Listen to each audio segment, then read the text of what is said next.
Bonjour et bienvenue dans un nouvel épisode des Gros Spoilers, l'émission où on vous parle des séries et des films qu'on a vus récemment sans hésiter pour spoiler. Bonjour Stéphane. Bonjour Gauthier. Aujourd'hui, on va vous parler de The Good Place, la saison 2. Enfin, la série en globalité, mais surtout la saison 2 que je viens de finir.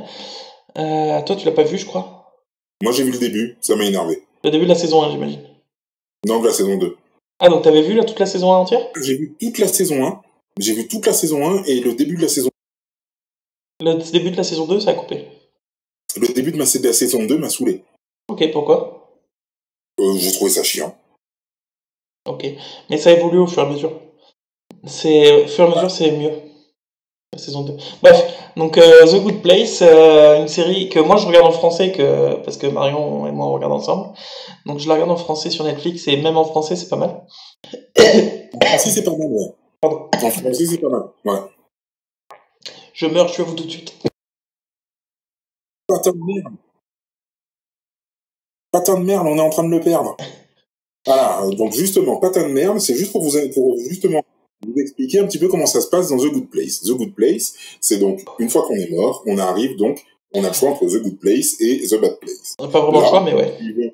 Là, nous suivons donc l'héroïne qui s'appelle Éléonore, quelque chose. Enfin bref, la jeune fille qui était dans Véronica Mars. Eleanor, voilà.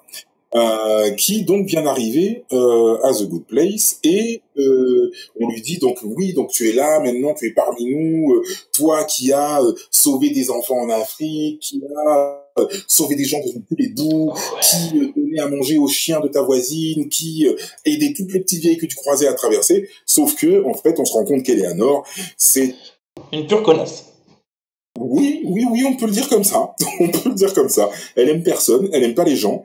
Tu te retrouverais... vie, elle lui fout la paix. Comment? Tu te retrouverais peut-être au même endroit qu'elle. C'est toi qui dis en fait. C'est pour ça que j'aime pas, c'est que ça me rappelle trop ce que je suis. Et du coup, c'est elle qui essaye toute la saison, c'est elle qui essaye de cacher qu'elle est mauvaise et qui essaye de s'améliorer pour correspondre au bon endroit.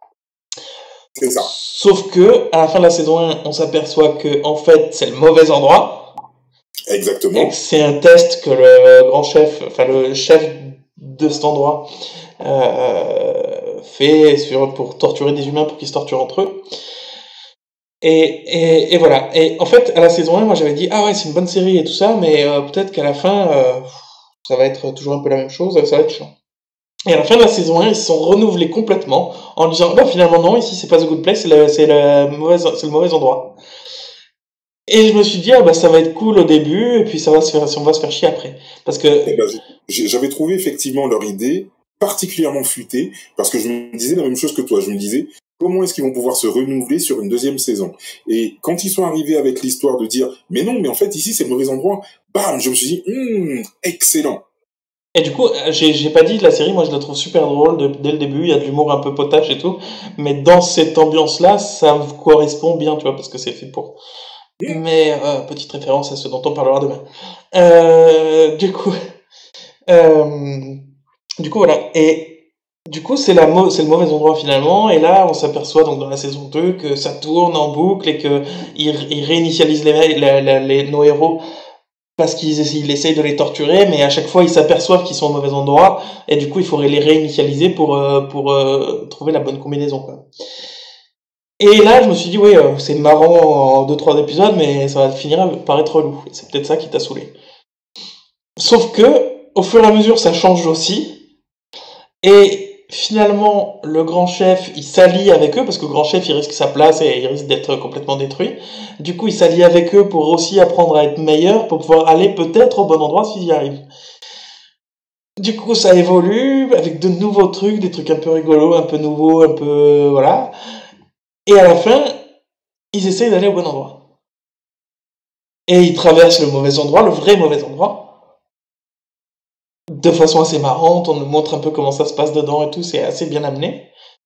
Et là, du coup, ils arrivent à traverser un portail pour les amener devant un juge qui définit qui va au mauvais endroit et au bon endroit, donc qui demande du coup de refaire un test en gros.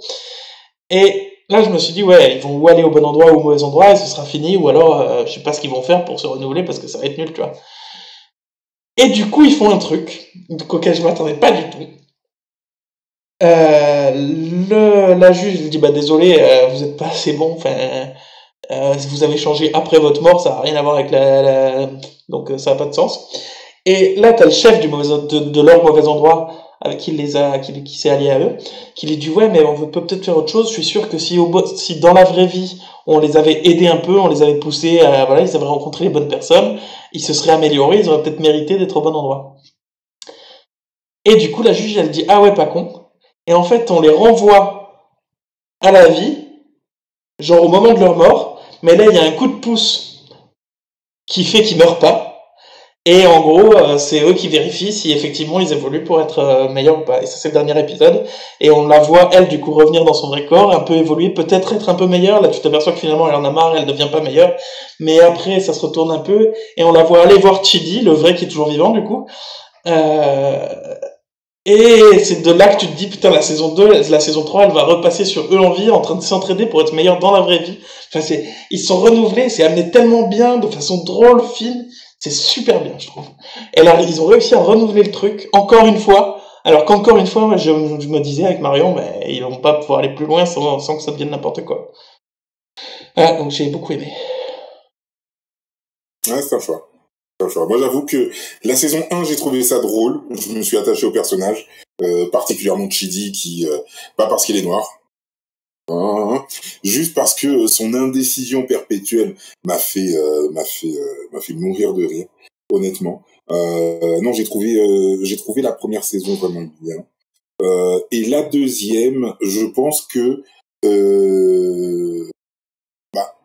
ce que tu dis là sur la fin est plutôt pas mal, effectivement. Ça donne un regain à la série. Maintenant, je pense que ça aurait peut-être dû arriver peut-être un petit peu plus tôt. J'ai trouvé ça un peu long, puisque moi j'en suis arrivé jusqu'au moment où il s'allie en fait avec eux. J'ai trouvé ça un peu long pour arriver jusque là. Bah après, il faut pas oublier. Pardon. Non, et puis en fait, et le problème c'est que ça m'a fait penser à certains épisodes de la première saison qui étaient peut-être pas forcément très bons, qui ont été un petit peu en dents de scie, et donc finalement ça m'a donné un ressenti global moyen. Voilà, moyen. C'est moyen. Je finirai, oui, parce que... Ah, quand même. Oui, je finirai quand même. Mais j'ai trouvé ça moyen. Après, c'est des épisodes de 20 minutes et du coup, ça se consomme bien. Tu regardes un épisode vite fait comme ça, c'est marrant. Ça passe le temps, c'est assez frais. Après, il faut... tu peux regarder un épisode tranquille, quoi. Et il faut pas oublier aussi que c'est le genre de série qui a je sais plus combien d'épisodes, une dizaine d'épisodes par saison, je crois. Mais oui, c'est le genre de série qui font 20 minutes et qui, pendant toute la première moitié de saison, ça s'installe et ça fait des épisodes un peu indépendants tous les jours. Enfin, dans chaque épisode, un peu indépendant, il se passe quelque chose de nouveau et il y a des gags. Et la deuxième moitié de saison, c'est là que l'histoire évolue. Elle est construite un peu comme ça, la série. Et du coup, c'est logique que ce soit un peu long au début. Après, on aime ou on n'aime pas, mais c'est logique que ce soit un peu long au début, parce qu'au début, c'est des épisodes un peu gag, un peu récurrents pour montrer comment ça se passe et pour faire rire, quoi. Voilà. Mais voilà, moi j'ai adoré, et je trouve que ils arrivent à se renouveler encore et encore, alors que j'aurais pas parié un copec à la fin de la saison 1, ni à la fin de la saison 2. Enfin, vers la fin, quoi. Et à chaque fois, la toute fin me fait dire, oh mon Dieu, mais ils ont réussi encore une fois, quoi. Voilà. Ça va. Donc je conseille fortement, malgré les spoils. Mais je finirai en tout cas la saison 2. Ok. Bon bah du coup, je pense que c'est tout pour cet épisode sur The Good Place. On va se retrouver demain pour un épisode sur Thor Ragnarok, que j'ai trouvé nul à chier, mais que Stéphane visiblement a apprécié. Enfin, vous verrez ça demain. En attendant, on se retrouve pour un prochain épisode parce qu'on est des gros spoilers. Et qu'on aime ça. Ah, j'avais oublié de mettre à l'écran de fin. Oui.